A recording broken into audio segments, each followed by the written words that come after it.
Pada hari ini, Senin 6 Desember 2021, saya akan melakukan uji kinerja pendidikan profesi guru yang akan saya laksanakan di kelas 9 SMP Negeri 4 Semenda Darat Tengah, Kabupaten Muara Enim, Provinsi Sumatera Selatan.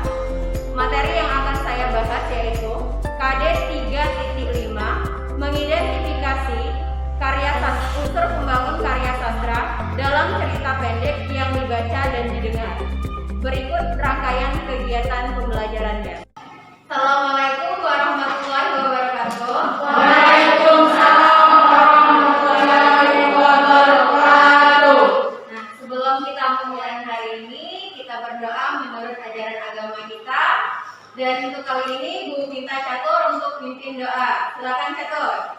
Sebelum belajar mari membaca doa. Doa dimulai. Doa selesai. Ya. Bu absen dulu. Bella. Cahaya. Terus Catur. Hadir. Dion. Emi. Fuswato. Mutiara. Ramai. Resti. Temu. Cindy. Bagaimana kabarnya hari ini?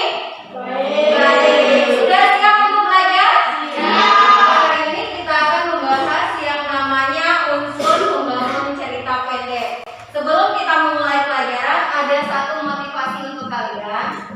Motivasinya yaitu kesuksesanmu ditentukan oleh dirimu sendiri. Jadi sukses tidaknya dirimu itu yang menentukan adalah kalian sendiri. Kalau kalian ingin sukses, artinya kalian belajar. Tapi kalau kalian tidak mau sukses, itu kembali kepada dirimu sendiri. Nah, terus kompetensi dasar hari ini yaitu 3.5, mengidentifikasi unsur pembangun karya sastra dalam teks cerita pendek yang dibaca atau didengar dengan indikator pencapaian kompetensi 3.5.1, menjelaskan unsur pembangun karya sastra dalam teks cerita pendek yang dibaca atau didengar. 3.5.2, mengidentifikasi unsur pembangun karya sastra dengan bukti yang mendukung dari teks cerita pendek yang dibaca atau didengar. Tujuan pembelajarannya yaitu setelah mengikuti pembelajaran dengan pendekatan TPACK, model discovery learning, metode tanya jawab, diskusi, peserta didik mampu menjelaskan dan mengidentifikasi unsur pembangun karya sastra dalam teks cerita pendek yang dibaca atau didengar, serta menumbuhkan karakter religius, cermat, percaya diri, dan tanggung jawab. Jadi tujuan pembelajaran hari ini yaitu kalian dapat mengidentifikasi, dapat menentukan unsur-unsur pembangun dari cerita pendek. Kalau mendengarkan pembacaan cerpen sudah pernah atau belum? Sudah. Siapa yang belum pernah? Angkat tangan. Sudah semua. Oke. Kalau sudah semua, ini Ibu akan tayangkan video tentang pembacaan cerpen. Kalian simak, terus nanti kalian akan Ibu tanyai amanat atau pesan apa yang akan kalian dapat dari cerpen tersebut. Sudah siap? Siap. Kalau sudah siap, pena, alat tulis ditaruh dulu. Perhatikan di depan sambil kalian dengarkan. Ini cerpen yang berjudul Surat karya Sapardi Djoko Damono. Nah, silahkan kalian simak. Surat Sapardi Djoko Damono. Tolong sampaikan kepada saya bahwa suratnya sudah diterima, lengkap dengan potongan langit yang diselipkan dengan sangat hati-hati. Dia pegang kertas suratnya yang berwarna merah. Namun saya mendengarkan darinya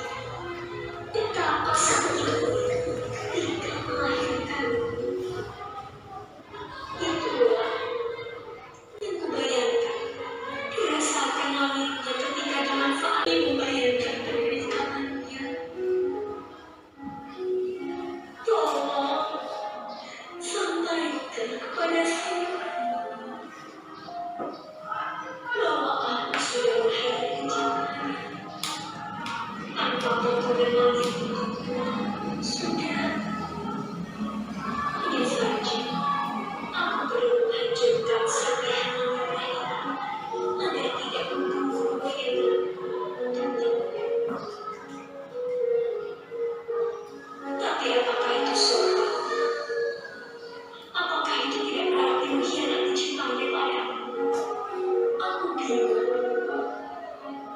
Tapi bagaimana?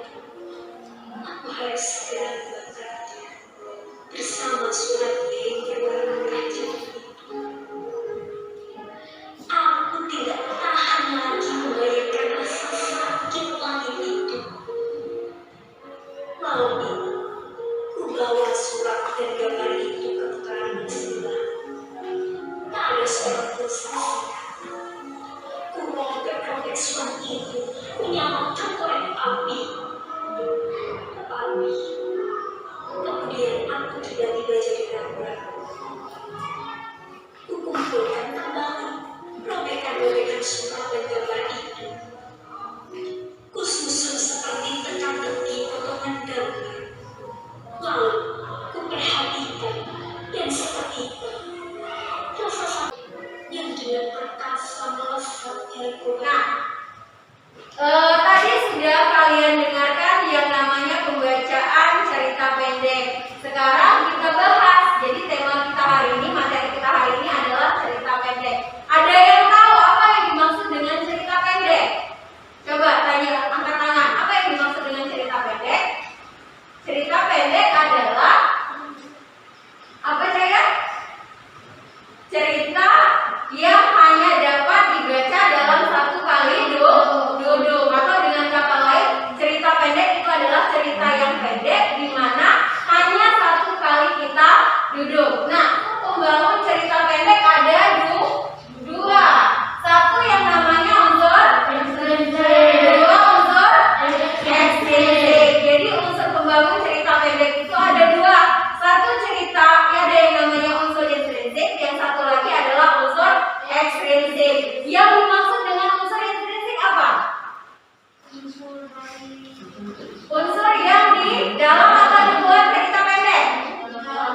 Unsur yang terdapat di dalam cerita pendek. Kalau unsur ekstrinsik artinya unsur yang terdapat di dalam di luar cerita pendek. Kalau unsur intrinsik dia terdapat di dalam cerita pendek. Kalau ekstrinsik dia terdapat di luar cerita pendek. Nah, unsur-unsur intrinsik terdiri dari satu, tema, dua, tokoh dan tokoh, tiga, empat, enam,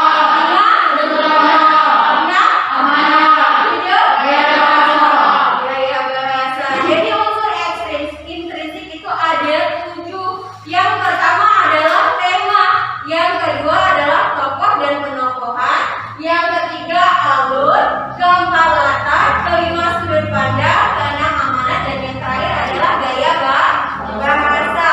Nah, sekarang ibu tanya, apa yang dimaksud dengan tema? Apa? Rina? Ya, tema adalah inti cerita. Jadi tema di sini adalah inti dari sebuah cerita. Itulah yang dimaksud dengan tema. Unsur intrinsik yang kedua adalah tokoh dan penokohan. Sama tidak antara tokoh dan penokohan? Beda. Apa perbedaannya? Tunjuk tangan. Ya, saya. Tokoh adalah orang yang berperan di dalam cerita. Ya, sedangkan penokohan? Wataknya. Ada pendapat lain? Beda antara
antagonis, protagonis, dan tritagonis. Antagonis artinya orang yang jahat. Kalau protagonis orang yang baik, kalau tritagonis dia abu-abu. Kadang baik, kadang juga jahat. Kemudian unsur intrinsik yang ketiga adalah alur. Apa alur? Jalan cerita. Alur dibagi menjadi berapa? Tiga. Satu, dua, tiga, campuran. Betul. Jadi alur itu ada tiga jenis. Yang pertama ada yang namanya alur maju. Yang kedua alur mundur. Dan yang ketiga adalah alur campuran. Nah, ibu tanya berikutnya. Apa yang dimaksud dengan alur maju? Ya. Cerita yang menceritakan kejadian saat ini dan masa depan. Ya, jadi alur maju itu adalah alur yang menceritakan saat ini dan juga masa depan. Jadi dia ke depan bercerita. Nah, kalau alur mundur, Tentang masa lalu.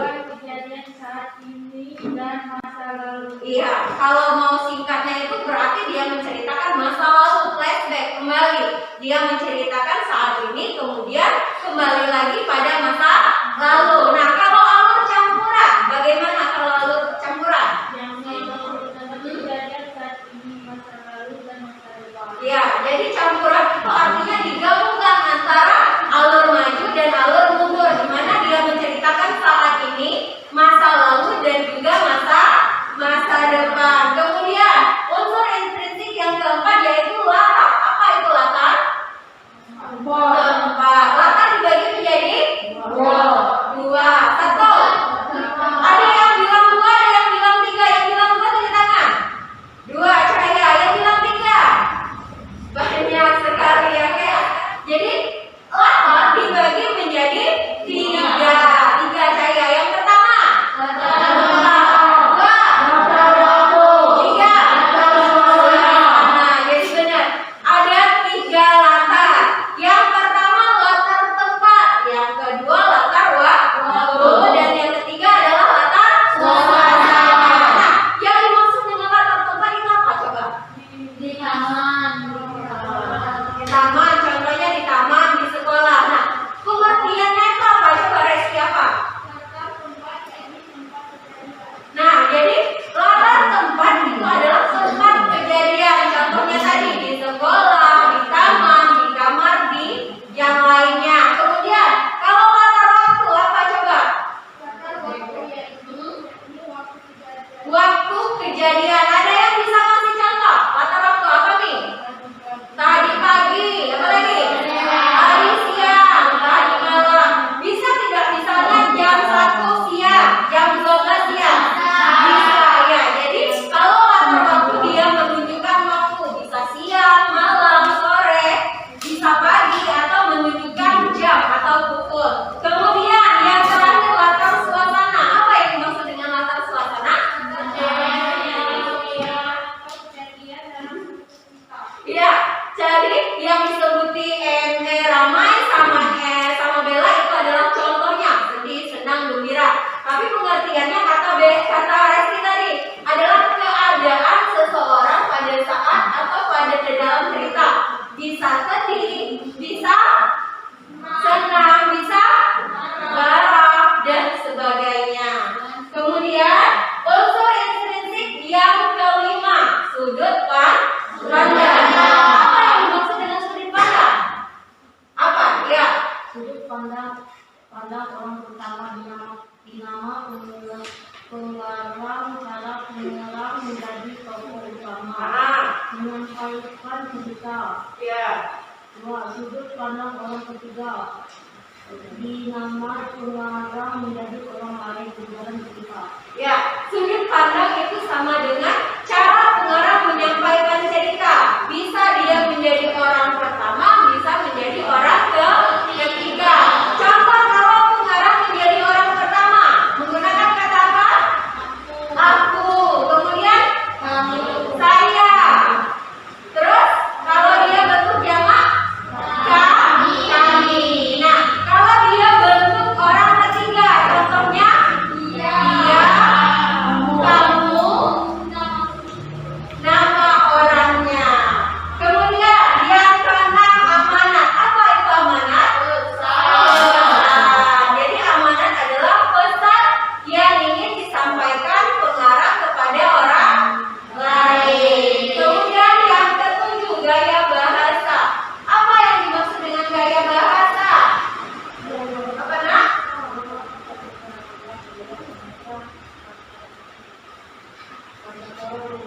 Ya,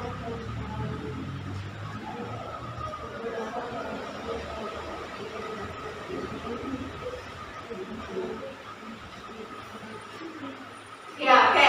Jadi gaya bahasa ini adalah cara pengarang menyampaikan ceritanya. Jadi caranya, bahasanya, dia bisa menggunakan majas perumpamaan, majas perbandingan, ataupun dia menggunakan majas persamaan. Kemudian, unsur pembangun cerpen yang kedua adalah unsur ekstrinsik. Unsur ekstrinsik artinya unsur yang terdapat di luar cerpen.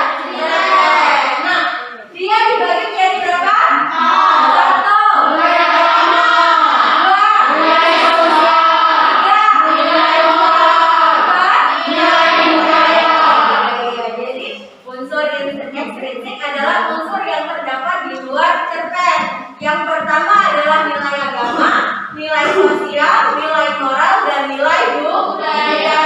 Nah, kalau nilai agama artinya nilai yang bagaimana? Nilai yang berhubungan dengan suatu agama. Nilai yang berhubungan dengan suatu agama. Jadi dia menyangkut tentang ajaran-ajaran suatu agama, baik di agama Islam maupun non-Islam. Nah, yang kedua adalah nilai sosial. Apa yang dimaksud dengan nilai sosial? Nilai sosial adalah nilai yang berhubungan dengan kehidupan bermasyarakat. Nah, nilai sosial adalah nilai yang berhubungan dengan kehidupan masyarakat, atau dengan kata lain, kebiasaan-kebiasaan yang terdapat di dalam masyarakat. Yang ketiga, nilai moral. Apa itu nilai moral? Nilai moral adalah nilai yang berhubungan dengan baik atau tidak, benar atau salah, dan kehidupan. Jadi nilai moral adalah nilai yang menentukan baik atau tidaknya sesuatu, benar atau tidaknya yang di dalam kehidupan. Yang terakhir, nilai budaya. Apa nilai budaya? Nilai budaya adalah nilai yang berhubungan dengan adat istiadat. Sudah? Nah, jadi kalau ingin mudah mengingatnya, apa itu nilai budaya? Nilai budaya adalah nilai yang berhubungan dengan adat atau kebudayaan suatu masyarakat. Oke, sampai di sini ada yang mau ditanya? Tidak. Nah, sebelum kita lanjut ke kegiatan berikutnya, yaitu mengerjakan lembar kerja siswa, ada permainan. Kita ice breaking dulu, istirahat sejenak biar tidak terlalu permainannya. Kalian silahkan tebak gambar. Nah, petunjuknya, coba mention teman sekolah kamu yang kayak gini. Kira-kira apa itu? Ayo, cari apa ya? Buku. Berarti minggu lalu Cahaya, hari ini juga Cahaya. Satu lagi, mau? Nah, satu lagi adalah seperti ini. Apakah dia? Itu gambar apa? Icon apa? Senyum manis. Betul. Jadi Cahaya dan Temu yang bisa nembarnya. Sudah? Sudah. Oke, kalau sudah, satu lagi. Nanti kalian tidak selesai mengerjakan tugasnya. Oke. Kalau sudah, kita akan mulai mengerjakan lembar kerjanya. Nah, coba perhatikan di depan. Ini ada lembar kerja di mana kalian harus mengerjakannya sekarang. Petunjuknya, tulis nama dulu, kemudian nama kelompok dan kelasnya. Setelah kalian tulis, kemudian kalian baca cerpen yang berjudul Rembulan di Mata Ibu karya Asma Nadia. Kalau sudah kalian baca, kemudian di baliknya ini ada kolom kan? Nah, kolom ada 1, 2,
Silahkan kalian kerjakan.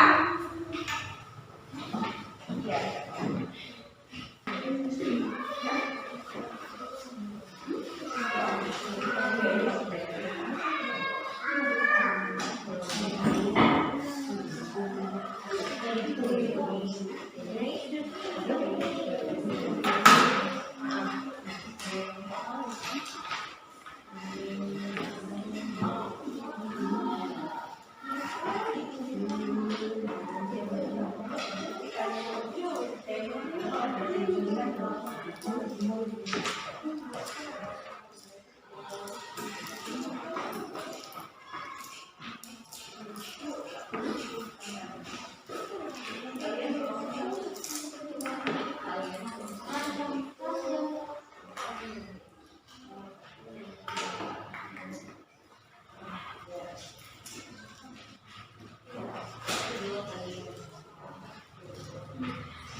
Sudah nak?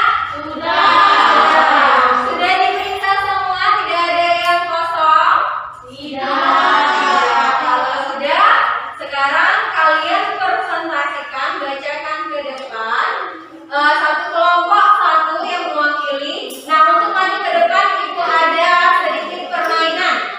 Permainannya dengan undian. Jadi, yang maju ke depan itu adalah nama kelompok yang keluar di sini. Di sini sudah Ibu tuliskan kelompok 1, kelompok 2, dan kelompok 3. Masih ingat kelompok masing-masing?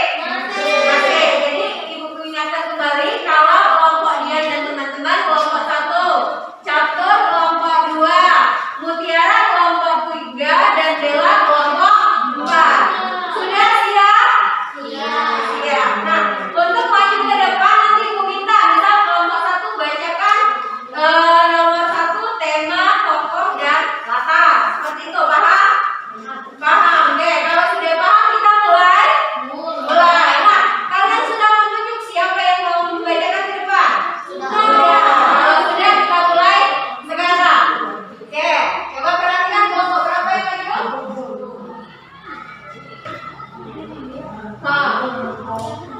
Kelompok 2. Oke. Kelompok 2. Kelompok 2, Ibu minta kalian bacakan alur dan latar dari cerpen karya Asma Nadia. Yang lain perhatikan ya. Alur cerita ini menggunakan alur campuran karena di sini penulis menceritakan kejadian secara progresif yang diselingi flashback atau kejadian di masa lalu. Bagian awal saat itu dia mendapat pesan dari Mbak Sri bahwa ibu sedang sakit. Seketika itu pula dia teringat akan masa lalunya sebelum ia berangkat ke kota untuk kuliah. Ia teringat akan sikap ibunya yang sangat keras terhadapnya. Ucapan-ucapan pedas selalu terlontar dari mulut sang ibu. B. Bagian tengah. Pada saat itu juga pulang menemui ibunya di kampung. Walau awalnya dia sempat bimbang, namun akhirnya ia mengikuti saran Khairi untuk menemui ibunya di kampung. Sebagian akhir, awalnya dia merasa kaget, tapi ia sangat bahagia mendengar penjelasan dari ibunya bahwa selama ia meninggalkan ibu berkati berani. Sudah? Nah, yang benar yang dijawab oleh kelompok 2 tadi, bahwa alur cerita dari rembulan di mata ibu adalah alur campuran. Karena kenapa? Karena dia menceritakan saat ini, masa lalu, dan ke depan. Nah, bagian awalnya itu kan saat ini. Nah, bagian awal saat ini di situ dia dikatakan bahwa si dia mendapatkan pesan, mendapat surat dari Mbak Sri, di mana mengatakan bahwa ibunya sedang sakit. Nah, kemudian latarnya semuanya ada, mulai dari latar tempat, latar waktu, dan latar suasana. Kalau latar tempat ada yang namanya pada rumput, kemudian di kamar dan di beranda rumah. Kalau latar waktu ada senja di situ adalah sore hari, kemudian malam hari. Latar suasana ada suasana sedih, suasana tegang, dan suasana bahagia. Ada pertanyaan sampai di situ? Kalau tidak ada, kita lanjut ke kelompok berikutnya. Masih ada pertanyaan yang belum berikutnya yang maju adalah kelompok 3. Oke, kelompok 3 siapa yang mewakili? Mutiara. Oke, silakan Mutiara ke depan bacakan. Nah, Mutiara dulu kita kasih tepuk tangan dulu. Ayo Mutiara. Mutiara silakan bacakan sudut pandang, amanat, dan gaya bahasa.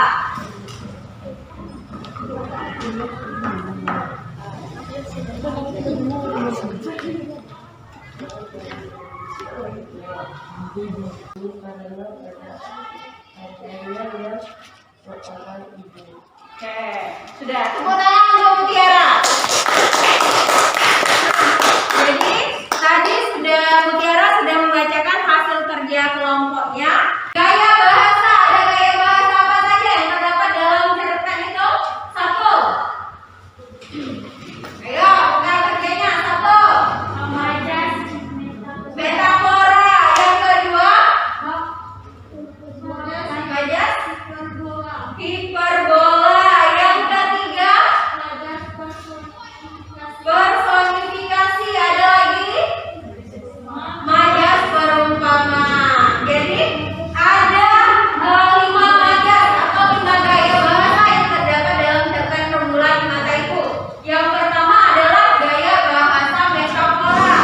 Salah satu buktinya yaitu kau harus punya hati sekeras baja untuk menapaki hidup. Nah, hati sekeras baja di situ adalah metafora. Kemudian yang kedua, majas perumpamaan. Yang ketiga, majas sarkasme.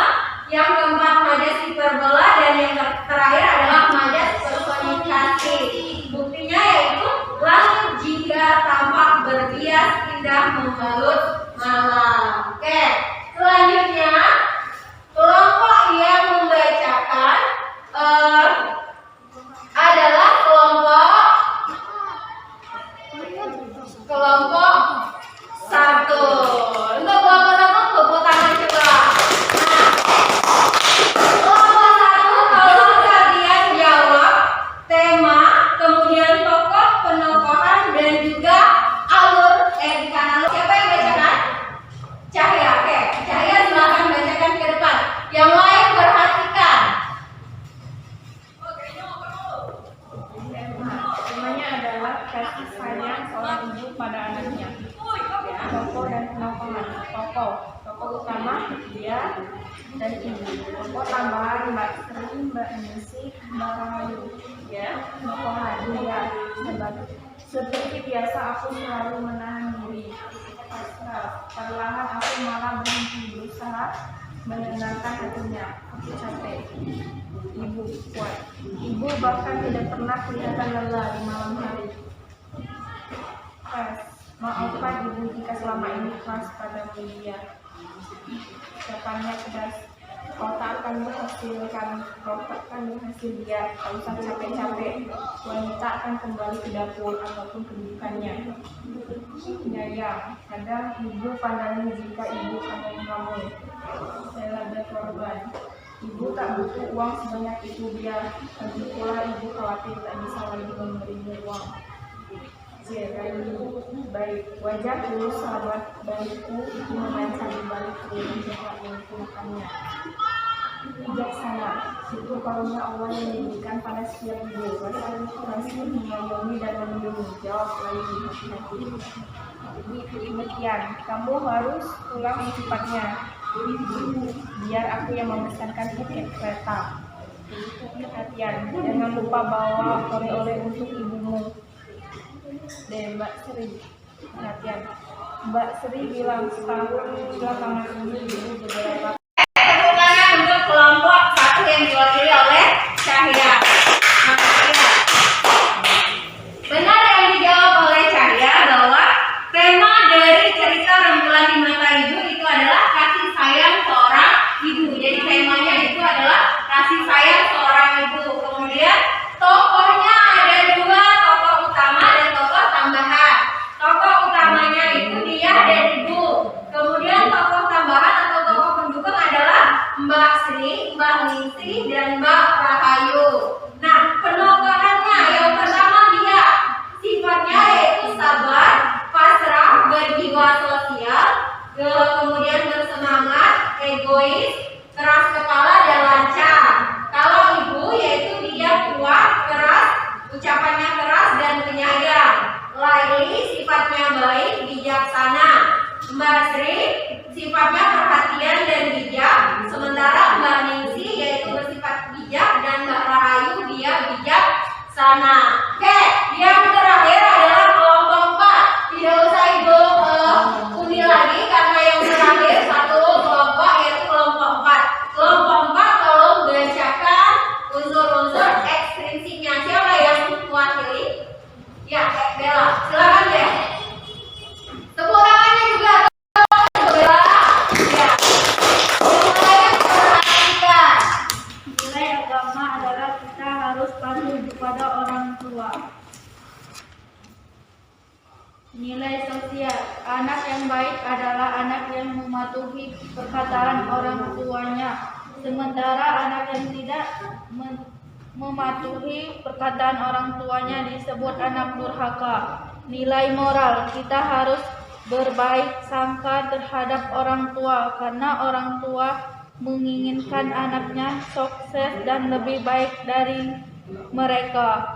Nilai budaya, ibu adalah sosok orang tua yang sangat dihormati. Apapun dikatakan seorang ibu sebagai anak harus mematuhinya meski itu bertentangan dengan keinginan kita. Seorang ibu pun selalu menginginkan yang terbaik untuk anaknya. Oke, tepuk tangan untuk Bella mewakili kelompok 4. Jadi nilai agama yang terdapat di dalam cerpen Rembulan itu adalah kita harus patuh kepada orang tua, terutama kepada ibu. Kemudian nilai sosial dikatakan bahwa di dalam masyarakat itu adalah anak yang baik adalah anak yang mengikuti perkataan orang tua, sementara anak yang durhaka adalah anak-anak yang melawan orang tuanya. Kemudian nilai moralnya yaitu kita harus berbaik sangka kepada orang tua kita. Walaupun orang tua kita keras, walaupun orang tua kita kasar, kita harus berbaik sangka. Karena kenapa? Apapun yang dikatakan orang tua pasti terbaik untuk kita. Kemudian nilai budaya. Nilai budaya di situ yaitu kita sebagai anak harus menghormati orang tua. Oke, sampai di situ ada yang mau ditanya? Nah, kalau tidak ada, silakan lembar jawaban kalian dikumpul. Ya, dikumpul dulu kelompok 1, kemudian kelompok 2 catat dikumpul catat, dicatat dikumpul, kemudian dikumpul, Bella juga kumpul. Oke. Sampai di sini ada yang mau ditanya?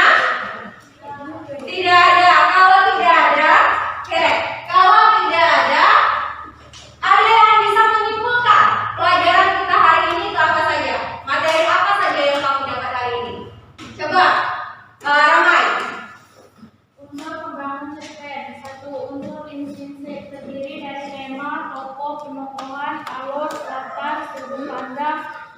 Rasa aman. Menurut Ramai, dia bisa nyimpulkan kalau hari ini bahwa unsur pembangun itu ada dua, intrinsik dan ekstrinsik. Oke, ada lagi yang mau menyimpulkan? Coba, Resti, apa kesimpulan yang kamu dapat hari ini? Cerpen cerita yang dibaca satu kali dulu. Ya. Unsur pembangun cerpen, unsur intrinsik dan ekstrinsik. Ya, tadi sudah dibacakan oleh Ramai dan Resti kesimpulan hari ini. Jadi, kesimpulannya hari ini kita membahas tentang unsur pembangun cerita pendek. Ada unsur intrinsik dan juga ada unsur ekstrinsik. Nah, sampai di sini materi hari ini. Dan untuk pertemuan berikutnya, coba perhatikan Emi. Nah, jadi untuk pertemuan berikutnya kalian pelajari tentang struktur cerita pendek. Jadi pertemuan berikutnya kita akan membahas tentang struktur cerita pendek. Nah, sebelum mengakhiri pelajaran hari ini, kita berdoa menurut ajaran agama kita dan untuk itu Ibu Minta sama Catur bikin doa. Belum mari berdoa, mari dimulai. Doa besar. Ibu Toto